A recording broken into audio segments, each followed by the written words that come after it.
Big ബോസിലെ contestants എന്ന് പറയുന്നത് നമ്മുടെ സമൂഹത്തിന്റെ പരിച്ഛേദമായിട്ടാണ് കാണുന്നത്. പല തരത്തിലുള്ള മനുഷ്യർ നമ്മുടെ സമൂഹത്തിൽ ഉള്ളതുപോലെ ബിഗ് ബോസ് വീടിനകത്തും ഉണ്ടാവും. നമ്മുടെ ഷാനവാസ് ഇന്ന് നോമിനേറ്റ് ചെയ്ത സമയത്ത് അദ്ദേഹം ജിസലിന്റെ വസ്ത്രധാരണത്തെയാണ് കാരണമായിട്ട് പറഞ്ഞത്. നമ്മുടെ കേരള സംസ്കാരത്തിന് യോജിച്ച വസ്ത്രധാരണമല്ല എന്നാണ് അദ്ദേഹം പറഞ്ഞത്.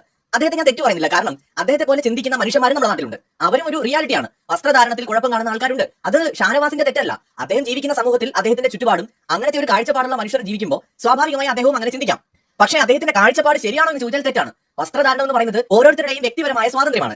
എന്ത് വസ്ത്രം ഷാനവാസ് ധരിക്കണമെന്ന് ജിസൽ പറയുകയാണെങ്കിൽ ഷാനവാസിന് അത് ഇഷ്ടപ്പെടുമോ? ഒരിക്കലുമില്ല. എന്ത് ധരിക്കണമെന്ന് ഷാനവാസാണ് തീരുമാനിക്കുന്നത്. അതുപോലെ ജിസൽ എന്ത് വസ്ത്രം ധരിക്കണമെന്ന് അവരാണ് തീരുമാനിക്കേണ്ടത്. അവിടെ ഷാനവാസിന് ഒരിക്കലും ഒരു റോളുമില്ല. അദ്ദേഹത്തിന് ജിസലിനെ കാണുമ്പോൾ ബുദ്ധിമുട്ട് തോന്നുകയാണെങ്കിൽ കാണാതിരുന്നാൽ മതി, മാറി നടന്നോ അല്ലെങ്കിൽ കണ്ണുപൊത്തിക്കോ. പക്ഷേ അദ്ദേഹത്തിന്റെ അഭിപ്രായം അദ്ദേഹം പറഞ്ഞതുകൊണ്ട് അദ്ദേഹം എന്തോ കുഴപ്പം പിടിച്ച ആളാണെന്ന് ഞാൻ പറയുന്നില്ല. ഷാനവാസിനെ പോലെ ചിന്തിക്കുന്ന വസ്ത്രധാരണത്തിൽ ജാഗ്രത വേണമെന്ന് പറയുന്ന ആൾക്കാരൊക്കെ നമ്മുടെ നാട്ടിലുണ്ട്. അവരുടെ പ്രതിനിധി ആയിരിക്കാം ചിലപ്പോൾ ഷാനവാസ്. അതുപോലെ തന്നെ ജിസലിനെ പോലെ ഇഷ്ടമുള്ള വസ്ത്രം ധരിക്കാനുള്ള സ്വാതന്ത്ര്യം ഉണ്ടെന്ന് കരുതുന്ന ഇഷ്ടമുള്ള വസ്ത്രം ധരിക്കുന്ന മനുഷ്യന്മാരും ഒരുപാട് പേര് നമ്മുടെ ചുറ്റുമുണ്ട്. അവരെ ചോദ്യം ചെയ്യാൻ നമുക്ക് ആർക്കും അവകാശമില്ല.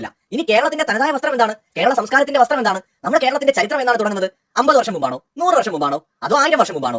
എന്തായാലും 2000 വർഷത്തോളം ചരിത്രമുണ്ട് കേരളത്തിൽ. ഏറ്റവും കുറഞ്ഞത് 2000 വർഷത്തിന് മുമ്പ് ഇവിടെ മനുഷ്യന്മാരുണ്ടായിരുന്നു. ഒരു 500 വർഷം മുമ്പ് ഈ വസ്ത്രധാരണത്തിന്റെ പ്രശ്നങ്ങളൊന്നും കേരളത്തിൽ ഇല്ലായിരുന്നു. എന്തിന് ഒരു 100 വർഷം മുമ്പ് അല്ലെങ്കിൽ ഒരു 50 വർഷം മുമ്പുള്ള മലയാള സിനിമകൾ എടുത്ത് നോക്കൂ. ആ വസ്ത്രധാരണമാണോ കേരളത്തിന്റെ തനതായ വസ്ത്രധാരണം എന്ന് നിങ്ങൾ പറയുന്നത്? വളരെ എക്സ്പോസ്ഡ് ആയിട്ടുള്ള വസ്ത്രങ്ങളാണ് ഒരു 10, 30, 40 വർഷം മുമ്പുള്ള കേരളത്തിലെ മലയാള സിനിമകളിൽ പോലും നിങ്ങൾ കാണുന്നത്. വസ്ത്രം ധരിക്കാതെ മനുഷ്യന്മാർ നടന്നിട്ടുണ്ടെന്നേ. മാറുവാട്ടിൽ സമരം നടന്ന നാടാണ് കേരളം. അപ്പോൾ നമ്മുടെ സംസ്കാരം എന്ന് പറയുന്നത് അങ്ങനെ എവിടെയെങ്കിലും എഴുതി വെച്ചിട്ടില്ല ഇങ്ങനെയാണ് എന്നുള്ളത്. അപ്പോൾ വസ്ത്രം ധരിക്കുന്നവരും പണ്ട് കാലത്ത് ഇവിടെ ഉണ്ടായിരുന്നു, വസ്ത്രം ധരിക്കാത്തവരും ഉണ്ടായിരുന്നു, അല്ലെങ്കിൽ അല്പവസ്ത്രധാരികളും ഉണ്ടായിരുന്നു, ഇഷ്ടമുള്ള വസ്ത്രം ധരിച്ചവരും ഉണ്ടായിരുന്നു. ഇന്നും അങ്ങനെയൊക്കെ തന്നെയാണ്. മനുഷ്യന്മാർക്ക് അവരുടെ ഇഷ്ടമുള്ള വസ്ത്രം ധരിക്കാം. പൊതു ഇടങ്ങളിൽ വസ്ത്രം ധരിക്കാതെ നടക്കരുത് എന്ന് മാത്രമേ ഉള്ളൂ. അല്ലാതെ ഇഷ്ടമുള്ള വസ്ത്രം ധരിച്ച് നടക്കുന്നതിന് ഇന്ത്യൻ ഭരണഘടനയും നമ്മുടെ നിയമവ്യവസ്ഥയും എവിടെയും അങ്ങനെ പാടില്ല എന്ന് പറയുന്നില്ല. നമ്മുടെ സംസ്കാരം എന്നതിലേക്ക് ഉപരിയായിട്ട്, നമ്മുടെ പാരമ്പര്യത്തെ കുറിച്ച് പറയുന്നതിൽ ഉപരിയായിട്ട് നമ്മളൊക്കെ ജീവിക്കുന്നത് ഭരണഘടനയ്ക്ക് അനുസരിച്ചാകുമ്പോൾ നമ്മുടെ ഭരണഘടനയിൽ ഇഷ്ടമുള്ള വസ്ത്രം ധരിക്കാനുള്ള സ്വാതന്ത്ര്യവും ഈ രാജ്യത്തെ പൗരന്മാർക്ക് നൽകുന്നുണ്ട്. അതുകൊണ്ട് തന്നെ അവരുടെ ഇഷ്ടമാണ് എന്ത് വസ്ത്രം ധരിക്കാം എന്നുള്ളത്. പക്ഷേ ഷാനവാസ് പറഞ്ഞത് ഒരു ടിപ്പിക്കൽ ഒരു നാട്ടുമ്പുറത്തുകാരനായിട്ടുള്ള ഒരു മലയാളിയുടെ ചിന്ത എന്നതിനപ്പുറം അതിനെ ക്രൂശിക്കേണ്ട കാര്യമുണ്ടെന്ന് എനിക്ക് തോന്നുന്നില്ല. അദ്ദേഹത്തിന്റെ ഒരു അഭിപ്രായം പറഞ്ഞ് നോമിനേറ്റ് ചെയ്തേ ഉള്ളൂ. ഒന്നാമത് നോമിനേറ്റ് ചെയ്യാൻ ഇവർക്കൊന്നും കാരണങ്ങളില്ല, വന്ന് കയറിയേ ഉള്ളൂ. കിട്ടിയത് ഈ വസ്ത്രധാരണമാണ്. കുറച്ച് മലയാളികളുടെ സപ്പോർട്ടും കിട്ടുമെന്ന് കരുതിയിട്ടായിരിക്കാം ഷാനവാസ് അത് പറഞ്ഞത്. അല്ലാതെ അതിൽ അദ്ദേഹത്തിന് എന്തെങ്കിലും ഒരു ദുഷ്ടലാക്കുണ്ടെന്നും എനിക്ക് തോന്നുന്നില്ല.